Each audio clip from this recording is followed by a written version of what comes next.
Ciao ragazzi, qui è Marchettino e oggi ci andiamo a divertire con una Hyundai. Ma che Hyundai, credetemi!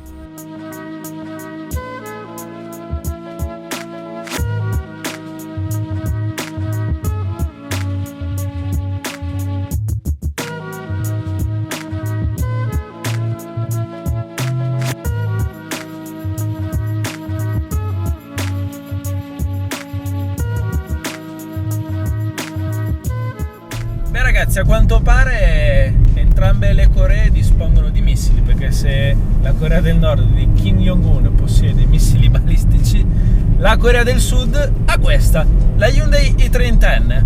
Io penso che all'inizio del video vi siete sorpresi del fatto che ho associato le parole divertente e Hyundai nella stessa frase, ma credetemi che la i30N è un vero missile su strada.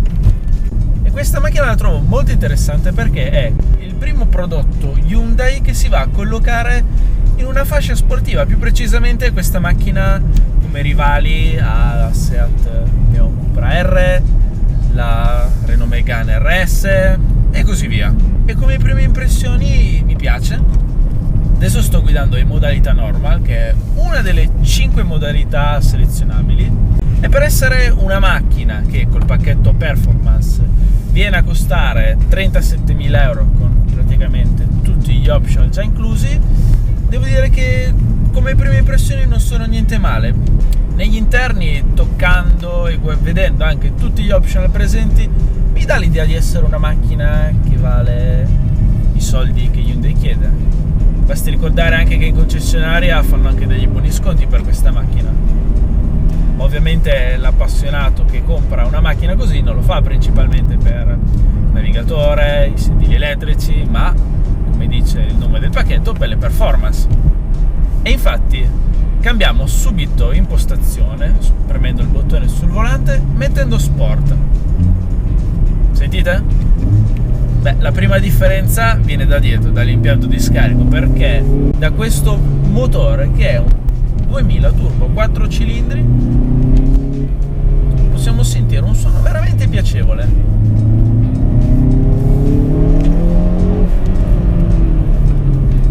Questa è la prima delle altre 3 modalità sportive selezionabili e già in questa modalità possiamo apprezzare le qualità dinamiche di questa macchina, perché vi ricordo che questo motore pacchetto performance sviluppa 275 cavalli e 378 Nm di coppia con la funzione overboost.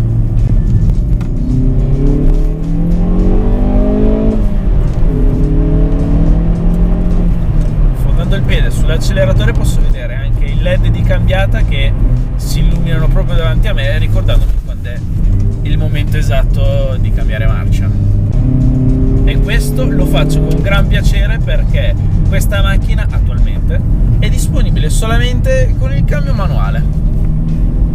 Ottimo accostamento di cambio manuale a 6 rapporti con un freno a mano che fortunatamente non è elettronico, che è una cosa che sinceramente trovo molto fastidiosa e che ormai troviamo su tutte le macchine. Io quando voglio fare anche qualche ignorante freno a mano.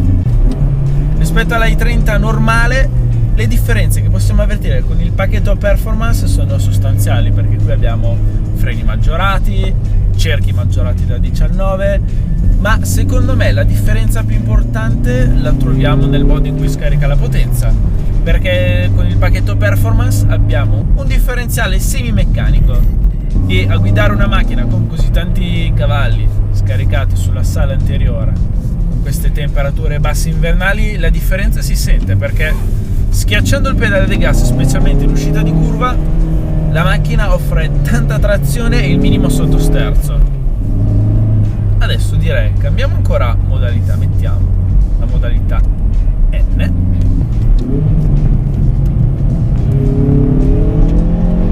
Nelle erogazioni diventa ancora più cattiva. È scoppiata pure.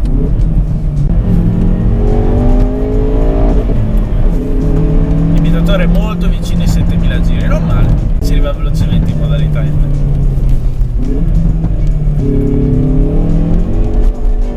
Un po' di pattinamento, sì. Diciamo che queste non sono le condizioni ottimali per avere il massimo grip. però diciamo che comunque questa macchina, che in questo momento monta su delle Pirelli estive, fornisce tanta aderenza.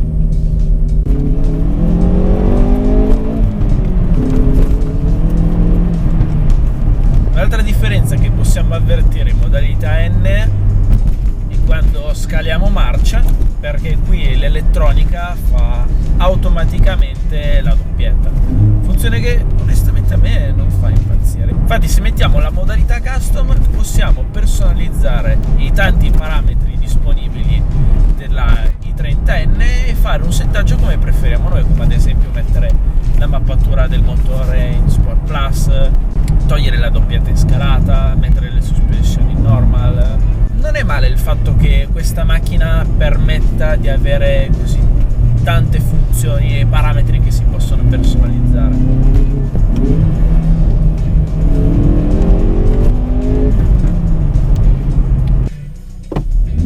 Eccolo.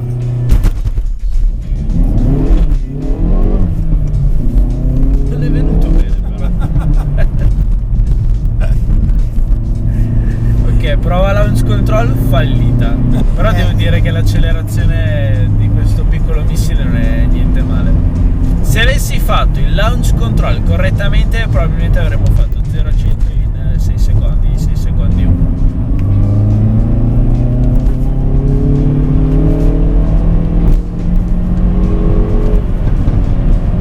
In complesso devo dire che sono abbastanza sorpreso del prodotto che riuscite a tirar fuori Hyundai, perché comunque è la loro prima macchina stradale sportiva in commercio.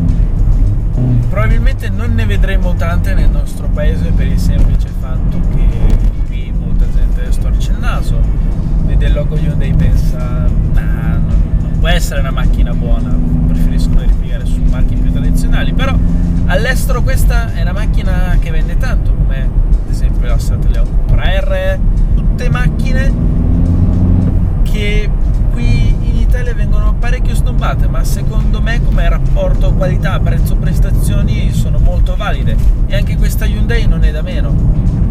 Basti pensare al fatto che Hyundai nel motorsport ha una grande reputazione, basti pensare al fatto che adesso in VRC Sebastian Loeb arriverà con Hyundai, io penso che porterà a casa tante vittorie.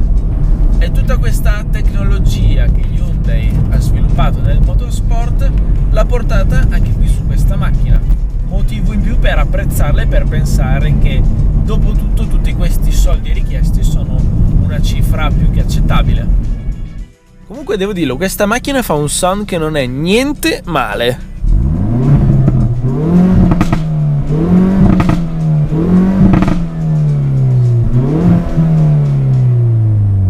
Questa Hyundai mi ha sorpreso per essere il primo prodotto stradale accessibile a tutti in una fascia sportiva. Devo dire che il costruttore coreano ha fatto un prodotto molto valido, una macchina molto veloce con tanti contenuti accessibili ad un prezzo direi competitivo rispetto alle sue rivali.